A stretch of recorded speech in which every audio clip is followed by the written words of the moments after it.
নমস্কার বন্ধুরা, দীপা রান্নাঘরে স্বাগত। আজকে বাবা বাজার থেকে সুন্দর ছোট ছোট শাটিং মাছ এনেছে। আজকে করবো শাটিং মাছের ফ্রাই। তার জন্য কী কী লাগছে দেখে নিচ্ছি। এখানে আমি অল্প পরিমাণে দই নিয়ে নিয়েছি, টক দই, রসুন বাটা, আদা লঙ্কা বাটা। চলুন এবার দইয়ের মধ্যে কিছু মশলা দিয়ে দইয়ের একটা ব্যাটার তৈরি করে নিই। প্রথমে দইয়ের মধ্যে দেবো লবণ,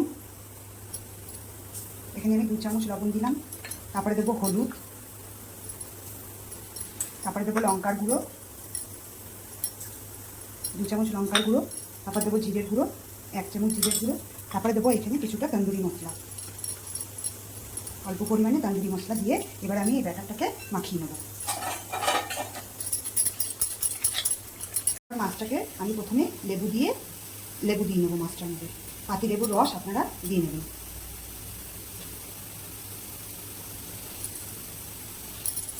দিয়ে মাছটাকে ভালো করে মাখিয়ে নেবো।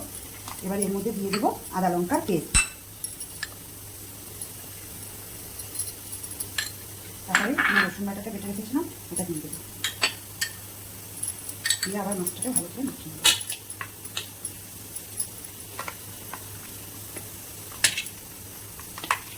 দিয়ে এখানে যে ব্যাটারটা তৈরি করে রেখেছি সেই ব্যাটারটা এবার এর মধ্যে দিয়ে দেবো।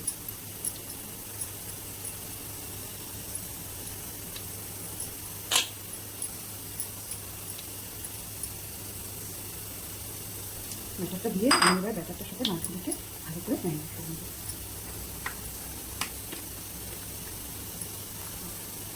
এখন ব্যাটার দিয়ে আমার ভালো করে মাছটা মাখানো হয়ে গেছে। এবার এইটা আমি আধ ঘন্টা মতন ফ্রিজে সেট হতে রেখে দেবো। অল্প বেসন দিয়ে দেবেন, তাহলে মশলাটা আরও বেশি সুন্দর সেট হয়ে যাবে।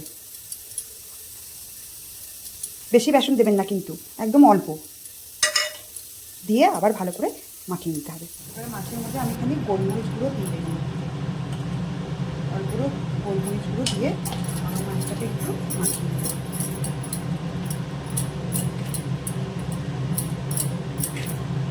এখন বন্ধুরা তেল গরম হয়ে গেছে, এবার আমি মাছগুলোকে ছেড়ে দেবো।